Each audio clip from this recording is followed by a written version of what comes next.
Assalamualaikum teman-teman. Kembali lagi bersama saya, Kak Diki, yang akan memberikan informasi menarik tentang fenomena fisika di sekitar kita. Topik fisika kita kali ini adalah perpindahan kalor. Sebelum menganalisis fenomena-fenomena di sekitar kita tentang perpindahan kalor, ada baiknya teman-teman mengetahui dahulu apa itu perpindahan kalor. Prinsip perpindahan kalor. Besar kalor yang dilepas sama dengan kalor yang diterima. Benda yang melepas kalor adalah benda yang bersuhu lebih tinggi, sedangkan benda yang menerima kalor adalah benda yang bersuhu lebih rendah. Tahu nggak sih, benda-benda di sekitar kita ada yang dapat menghantarkan panas dan ada yang tidak dapat menghantarkan panas. Jenis benda berdasarkan kemampuan menghantarkan kalor atau panas dibagi menjadi dua, yaitu yang pertama adalah konduktor. Konduktor merupakan benda yang dapat menghantarkan kalor dengan baik, misalnya besi dan aluminium. Yang kedua adalah isolator. Isolator merupakan benda yang tidak dapat menghantarkan kalor dengan baik, misalnya kain dan kayu. Contoh lain, benda konduktor dan isolator. Untuk benda konduktor ada air laut, besi, emas, tembaga, dan perak.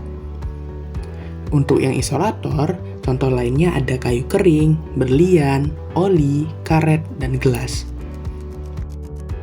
Teman-teman, pernah nggak sih merasakan panas ketika memegang sendok di dalam gelas yang berisikan air panas? Atau merasa hangat ketika di dekat sumber api? Nah, hal itu bisa terjadi karena ada perpindahan panas atau kalor. Macam-macam perpindahan panas atau kalor. Panas dapat berpindah melalui 3 cara, yaitu perpindahan panas secara konduksi, konveksi, dan radiasi. Kita akan mengetahuinya lebih lanjut di video ini. Yang pertama adalah konduksi. Konduksi adalah perpindahan panas melalui zat padat yang tidak ikut mengalami perpindahan. Artinya, perpindahan kalor pada suatu zat tersebut tidak disertai dengan perpindahan partikel-partikelnya. Contohnya adalah ketika ujung tongkat besi dipanaskan, ketika kita memegang ujung lainnya, kita akan merasakan hangat. Contoh lain perpindahan panas atau kalor secara konduksi. Yang pertama, benda yang terbuat dari logam akan terasa hangat atau panas jika ujung benda dipanaskan. Misalnya, ketika kita memegang kembang api yang sedang dibakar. Yang kedua, knalpot motor menjadi panas saat mesin dihidupkan. Yang ketiga, tutup panci menjadi panas saat dipakai untuk menutup rebusan air.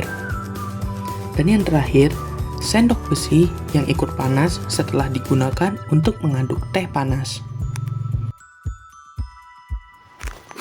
Yang kedua adalah konveksi atau aliran. Konveksi adalah perpindahan panas melalui aliran yang zat perantaranya ikut berpindah. Jika partikel berpindah dan mengakibatkan kalor merambat, terjadilah konveksi. Konveksi biasa terjadi pada zat cair dan gas, atau udara atau angin. Contoh lain perpindahan panas atau kalor secara konveksi. Yang pertama, gerakan naik dan turun air ketika dipanaskan. Kedua, terjadinya angin darat dan angin laut. Ketiga, gerakan balon udara. Dan yang terakhir, asap cerobong pabrik yang membumbung tinggi. Dan yang terakhir adalah radiasi atau pancaran. Radiasi adalah perpindahan panas tanpa zat perantara. Radiasi biasanya disertai cahaya. Contoh perpindahan panas atau kalor secara radiasi. Yang pertama, panas matahari sampai ke bumi. Kedua, tubuh terasa hangat ketika berada di dekat sumber api. Ketiga, menetaskan telur unggas dengan lampu di dalam inkubator. Dan yang terakhir, pakaian menjadi kering ketika dijemur di bawah terik matahari. Nah, teman-teman, tadi kita sudah belajar tentang perpindahan kalor beserta macam-macamnya. Salah satu fenomena di sekitar kita yang mengalami ketiga macam perpindahan kalor tersebut ada di dalam video berikut. Fenomenanya adalah ketika kita memasak air panas. Perpindahan panas atau kalor secara konduksi bisa dilihat dari panci. Ketika kita memegang gagangnya, maka akan terasa hangat. Perpindahan panas atau kalor secara konveksi bisa dilihat dari air yang mendidih. Hal tersebut terjadi karena adanya perpindahan kalor. Perpindahan panas atau kalor secara radiasi bisa dilihat dari api kompor yang buat panci menjadi panas. Hal tersebut terjadi karena adanya perpindahan kalor. Kesimpulan yang dapat kita ambil dalam video ini adalah perpindahan panas terjadi karena adanya perbedaan suhu antara beberapa bagian yang terhubung. Panas berpindah dari benda yang bersuhu tinggi ke benda yang bersuhu lebih rendah. Panas dapat berpindah melalui 3 cara, yaitu secara konduksi, konveksi, dan radiasi. Beberapa manfaat adanya perpindahan kalor dalam kehidupan kita, yaitu tangan tidak kepanasan saat mengaduk minuman panas karena menggunakan sendok. Kita bisa memasak setiap hari dan tidak merasa kedinginan karena adanya cahaya matahari. Itu saja informasi menarik tentang fenomena fisika di sekitar kita dengan topik perpindahan kalor. Kak Diki, mohon maaf jika ada salah kata ataupun kekurangan. Semoga bermanfaat.